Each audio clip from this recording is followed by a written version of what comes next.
ano to. Yun, peaceful naman yung paligid mga kamarites. May pa-solar tayo dyan sa labas. Alas 9 pa naman mga kamarites. Magbabantay tayo mamayang alas 11, alas 12. Matagal tayong matulog ngayon mga kamarites para sa safety na din namin dito.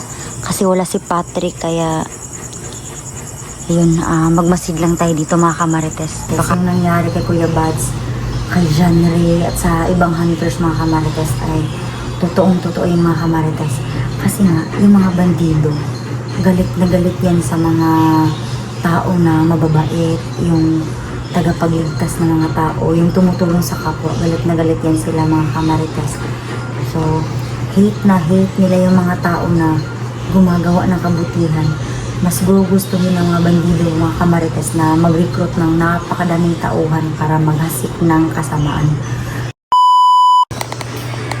So yan tayo mga kamarites. So for today's video mga kamarites ay yun, buhayan tayo ng loob mga kamarites kasi ngayon ko lang na-update yung YouTube channel ni Kuya Bads Adventure mga kamarites. Lang.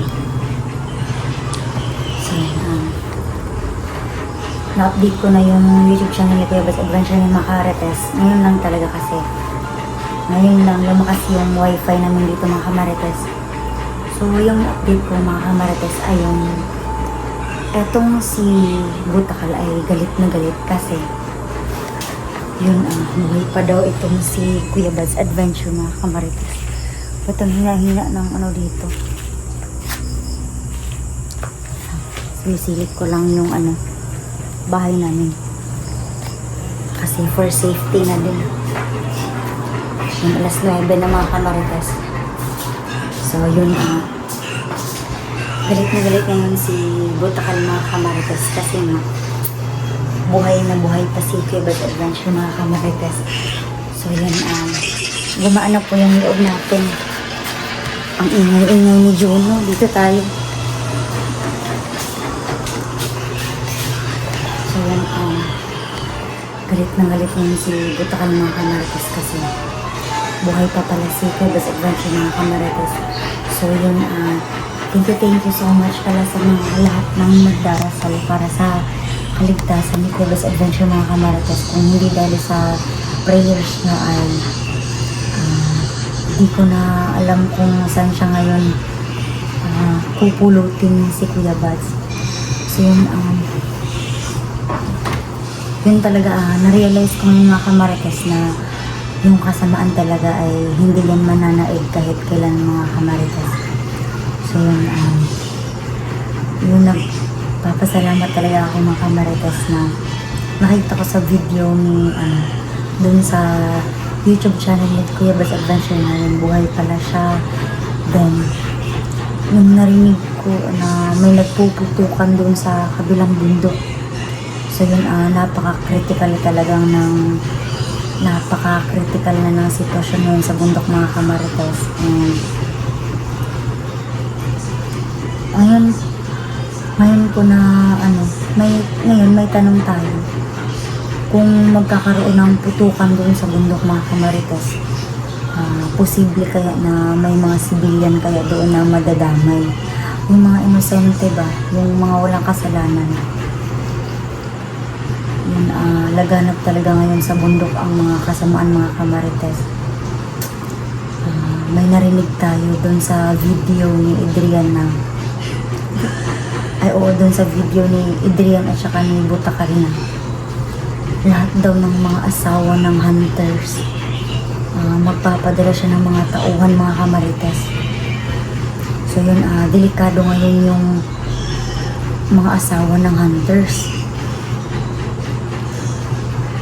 Yun, magdasal tayo ulit mga kamarites na walang mangyaring masama sa mga pamilya ng mga hunters mga kamarites, lalong-lalo na dun sa asawa ni Raymar, asawa ni John Ray, at saka sa amin of course, dito sa aming mga kamarites. So yan, nananawagan tayo ng mga kamarites sa mga kapwa hunters dyan ni Kuya Bats Adventure na magdasal tayo para sa kaligtasan ng mga asawa nila. Yun, nagpapasalamat din ako kay Kuya Bats Adventure kasi nag-iwan siya dito ng orasyon para protection dito sa buong bahay mga kamarites. Yun nga lang, may mga elemento talaga na nagpaparamdam dito kasi hindi yun kasali siguro sa pag-orasyon ni Kuya Bats Adventure. Para lang yun sa mga bandido or masasamang loob. So, kahit na napasok tayo dito ng mga masasamang elemento, hindi din mananaig yun mga kamarites kung tayo ay magdadasal lamang. So, effective talaga yung sinabi ng mga supporters mga kamarites na magdasal ka lang, magtiwala lang sa buong may kapal. So, yun.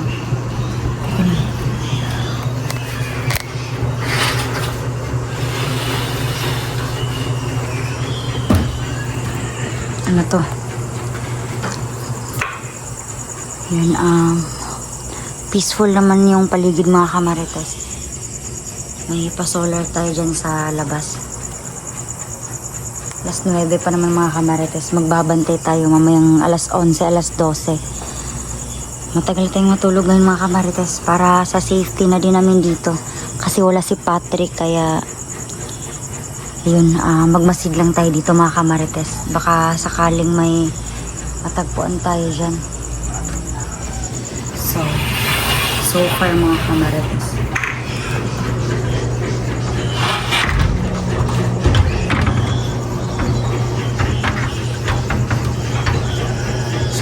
kamarites, wala naman tayong nararamdaman.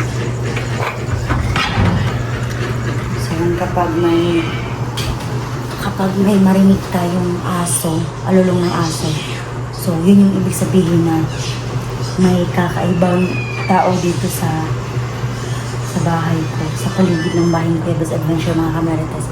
So far wala naman. So yun, magpapasalamat pa rin tayo sa Panginoon dahil wala naman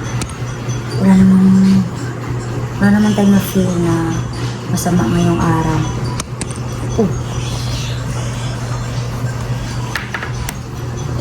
So yun, for ng mga kamarites ay naging happy tayo. Nabawasan yung problema ko ngayong gabi kasi nakita na namin ulit si Kuya Bats sa video. Teka lang, parang hindi ko yata na hindi ko na panood yung full video talaga mga kamarites kasi loading yung wifi dito ay loading na loading. Feeling ko nga hindi pa nakapagbayad si Kuya Bats Adventure sa wifi kaya loading na loading yung wifi na dito. So okay lang yun. Maglo-load na lang tayo mamaya mga kamarites sa GCash. May 50 pesos pa naman tayo. So kasya na yung 50 pesos na GCash mga kamarites para makapag-update tayo, makapag-upload tayo ng kahit na 5 minutes na video. Yun, ganun pala talaga yung itsura ni Butakal mga kamarites. Gusto kong makita yung itsura niya.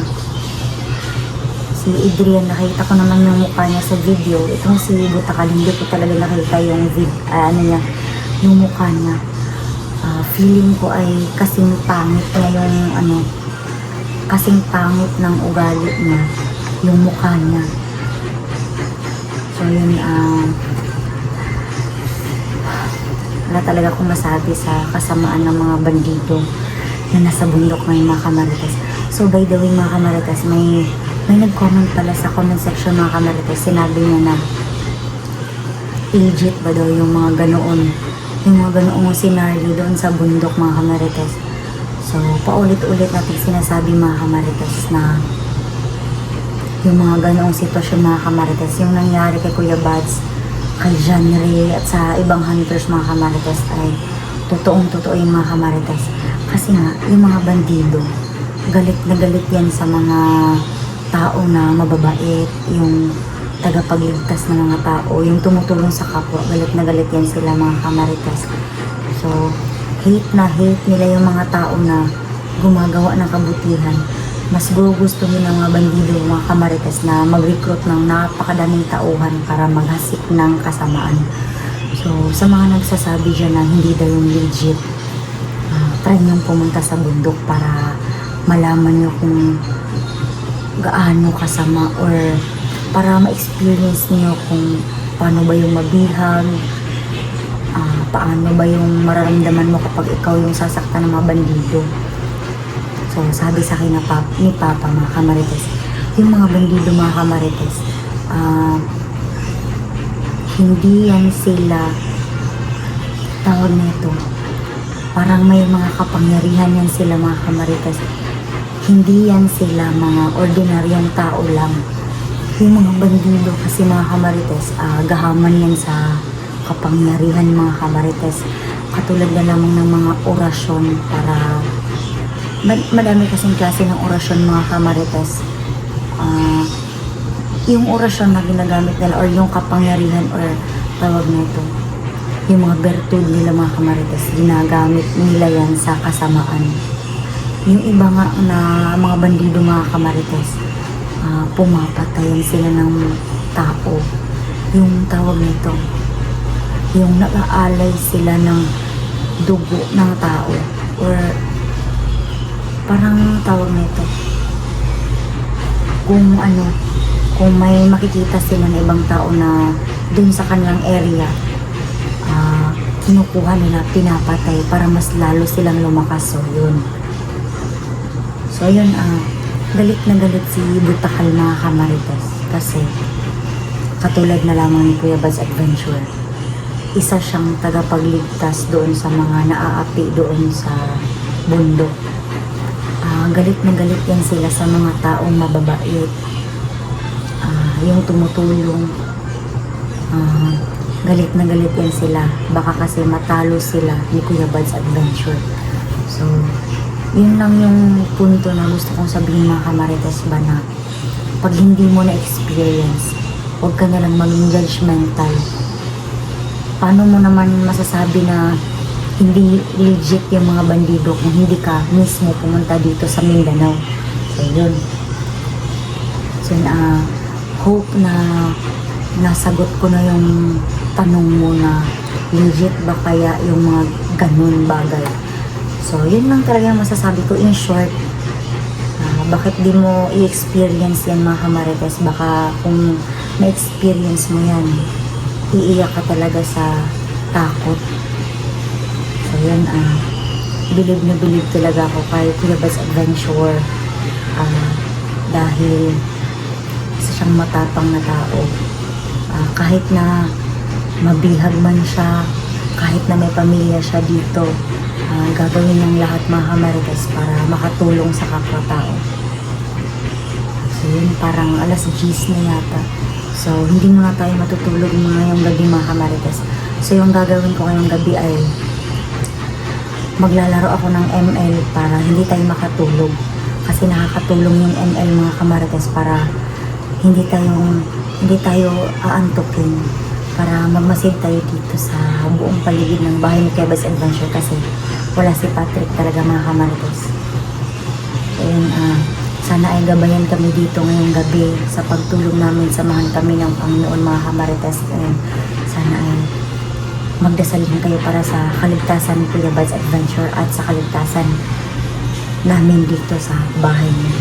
So yun lang muna, mga kamarites, and magbababay muna tayo. Babalik ako mamaya para sa update. So hanggang dito na lang muna, mga kamarites, and God bless po sa ating lahat.